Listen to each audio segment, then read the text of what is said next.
दोस्तों welcome to fact with okay. आज हम बात करने वाले हैं सबसे खतरनाक मिथिकल एनिमल्स के बारे में। हम खुशकिस्मत है कि ये रियलिटी में नहीं सिर्फ किस्से कहानियों में पाए जाते हैं। हर कल्चर के अपने मॉन्स्टर्स थे और उनके पीछे के किस्से कहानियां आज भी हम में खौफ पैदा करने के लिए मौजूद है। ये सिर्फ मिथोलॉजी नहीं, ये एक झलक है जिस नजर से हमारे पूर्वजों ने उस वक्त की दुनिया को देखा था। इस वीडियो को एंड तक जरूर देखिए। इस लिस्ट के कुछ मॉन्स्टर्स के किस्से आपने मूवीज में सुने होंगे और कुछ मॉन्स्टर्स ऐसे हैं जिनका खौफ आपने सपनों में भी नहीं सोचा होगा। दोस्तों लिस्ट स्टार्ट करने से पहले प्लीज इस चैनल को सब्सक्राइब करें ऐसे ही इंटरेस्टिंग वीडियोस के लिए एंड बेल आइकन प्रेस करें। तो चलिए लिस्ट स्टार्ट करते हैं 10 mythical animals of the world. Mythical animals की बात हो तो हम सबके फेवरेट है ड्रैगन्स। ड्रैगन्स को आपने मूवीज में आसमान में उड़ता या मुंह से आग निकालते देखा होगा। हम बहुत ही कम लोग होंगे जो ड्रैगन्स के बारे में नहीं जानते। इनकी कहानियां आपको हर कल्चर में मिलेंगी, ग्रीक मिथोलॉजी से लेकर इजिप्शियंस, चाइनीज और इंडियन मिथोलॉजी तक। शुरुआत में इंसान डायनासोर्स के फॉसिल देखकर ये यकीन कर बैठा था कि ड्रैगन्स रियल होते हैं। आगे चलकर रियलाइज किया कि सिर्फ मिथोलॉजी है, सच्चाई नहीं। क्या हाल होगा अगर इस बीस्ट को आप अपने सामने देखोगे। पहाड़ जैसी हाइट, बड़े चमकीले दांत, स्ट्रॉन्ग विंग्स और सबसे खतरनाक मुंह से आग निकालने वाली शक्ति। ये सब मूवीज में देखने के लिए बहुत ही दिलचस्प लगता है, लेकिन सच्चाई में कोई नहीं चाहेगा ड्रैगन्स का सामना करना। यूरोपियंस एक जमाने में ड्रैगन्स की पूजा करते थे और चाइनीज ड्रैगन्स को पावर का सिंबल मानते हैं। वहीं मिडिल ईस्ट के लोग ड्रैगन्स को शैतानी पावर समझते हैं। एंशिएंट मिथोलॉजी के हिसाब से ड्रैगन्स वीरान पहाड़ों और चट्टानों में रहते हैं और वो खजानों की रखवाली करते हैं। ये फिक्शनल ड्रैगन्स से हटकर आज के दौर में कुछ रियल ड्रैगन्स हैं, जिसमें कोमोडो ड्रैगन्स और थॉर्नी डेविल लिजर्ड्स फेमस है।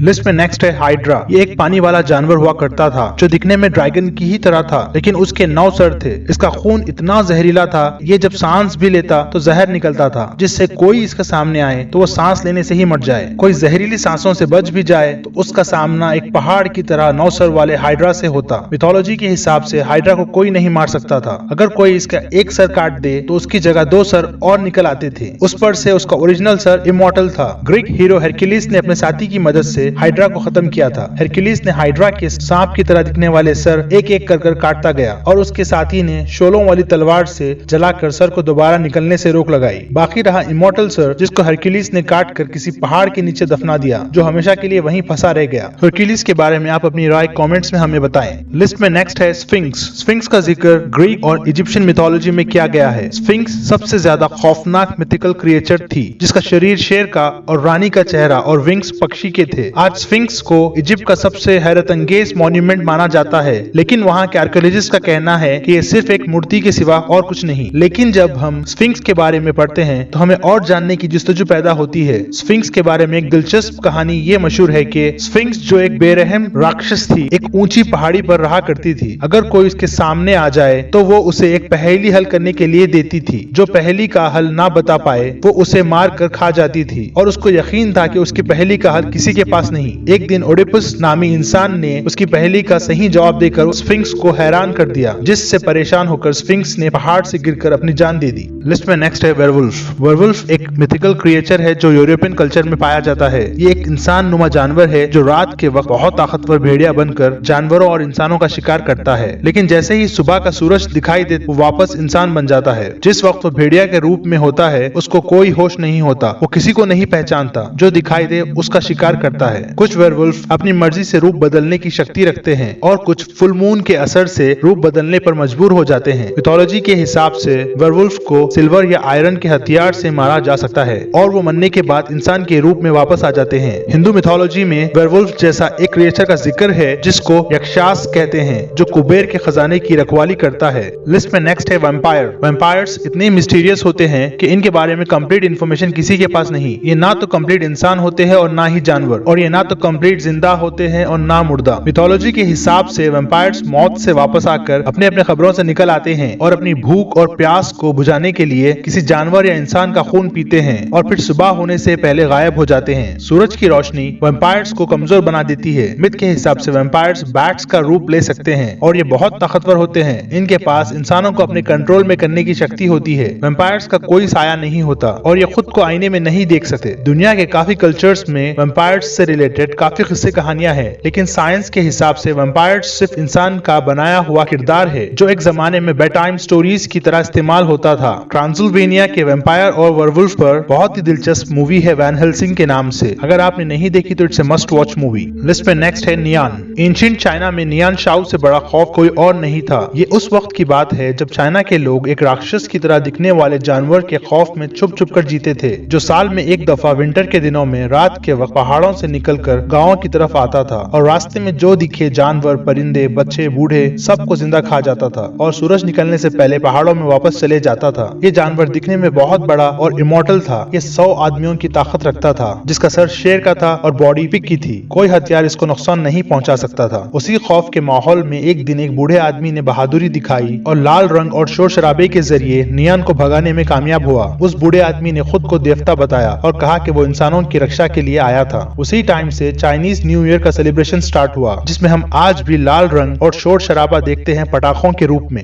लिस्ट में नेक्स्ट है रॉक बर्ड। एक मशहूर बिलीव है मिडिल ईस्ट की मिथोलॉजी में। पहले के जमाने में सौदागर जो रेगिस्तान के रास्ते से गुजरते थे, वो लोग ने कई दफा आसमानों में रॉक बर्ड को देखा था, जो कभी कभार उन पर हमला भी करती थी। रॉक बर्ड एक बहुत बड़ा पक्षी था जो इतना ताकतवर था कि अपने पंजों में जमीन से हाथी उठा ले जाता था। मशहूर ट्रैवलर मार्को पोलो का कहना था कि रॉक बर्ड अपने शिकार को खाने से पहले आसमानों की ऊंचाइयों में ले जाकर जमीन पर फेंक कर मारता था। मोरक्को के ट्रैवलर इब्ने बतूता अपनी बुक रहला में लिखता है कि एक दफा उसने रॉक बर्ड को आसमान में देखा, जिसके साइज की वजह से वो आसमान में उड़ता कोई पहाड़ समझ बैठा। रॉक बर्ड के विंग्स की चौड़ाई करीब 50 फीट होती थी, जो सूरज की रोशनी रोकने के लिए काफी थी। रिसर्चर्स का ये मानना है कि रॉक बर्ड की कहानियां हो सकता है कि एलिफेंट बर्ड को देखकर बनाए गए हों, जो 17th सेंचुरी तक मेडागास्कर में पाए जाते थे। लिस्ट में नेक्स्ट है ग्रिफिन्स। ग्रीक मिथोलॉजी में ये एक ऐसा जानवर था जो आधा शेर और आधा बाज जैसा दिखाई देता था। शेर जैसे जंगल का राजा कहलाता है और बाज पक्षियों में सबसे खतरनाक माना जाता है, वैसे ही ग्रिफिन इन दोनों का मिला जुला एक रूप था जो इसको बहुत ही ताकतवर और बहुत होशियार जानवर बनाता था। ग्रिफिन को 14th सेंचुरी में सर जॉन मैंडेविले ने डिस्क्राइब किया। इस जानवर में 8 शेर और 100 बाज की शक्तियां पाई जाती है। ग्रिफिन्स होशियार और ताकतवर होने की वजह से इनकी शक्ल आपको पहले के जमाने के आर्मर्स और शील्ड्स में भी पाई जाती है।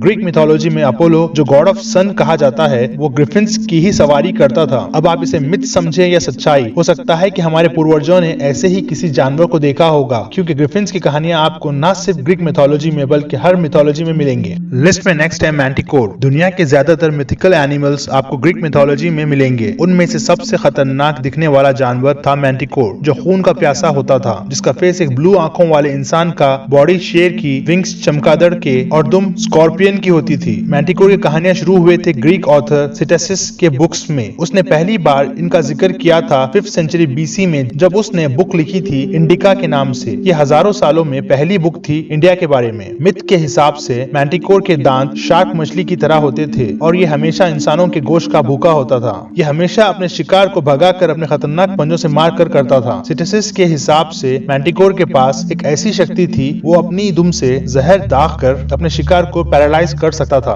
जैसे किसी ने तीर मारकर किया हो। लिस्ट में नेक्स्ट है ब्लेमिया। पहले जमाने के सौदागर कई महीनों सालों के सफर के बाद जब अपने देश वापस होते, तब वो अपने साथ कई किस्से कहानियां ले आते। उनमें कुछ जानवरों और राक्षसों के किस्से होते। वैसे ही एक किस्सा ब्लेमिया का है। ये जंगली इंसान एशिया और अफ्रीका के अनजान इलाके में रहते थे। उन सौदागरों के हिसाब से उस अनजान देहात में अजीब अजीब लोग रहते थे, जिनमें कुछ बिना सर के थे। उनका चेहरा अपनी छाती पर था, जिसको इंग्लिश में ब्लेमिया कहते हैं। इससे हटकर कुछ लोग एक पैर के इंसान थे। वो एक पैर इतना बड़ा था कि वो लोग उसे छतरी की तरह इस्तेमाल करते थे, जिसको इंग्लिश में मोनोपॉड क्रिएचर कहते हैं। इन जंगली इंसानों के बारे में पहली बार Roman author Pliny the Elder ने अपने बुक्स में लिखा, जिसको आगे चलकर विलियम शेक्सपियर ने अपने प्लेस में भी अपनाया। दोस्तों, अगर आप इंटरेस्टेड हो हॉन्टेड स्टोरीज में, तो आप देख सकते हैं मेरी latest video most haunted hotels in India अपने एंड स्क्रीन पर। Thank you so much for watching this video. Please don't forget to subscribe this channel and press bell icon. अगर आपको ये वीडियो पसंद आए तो लाइक करें एंड कमेंट्स में अपनी राय बताएं। मिलते हैं अगले टॉपिक के साथ।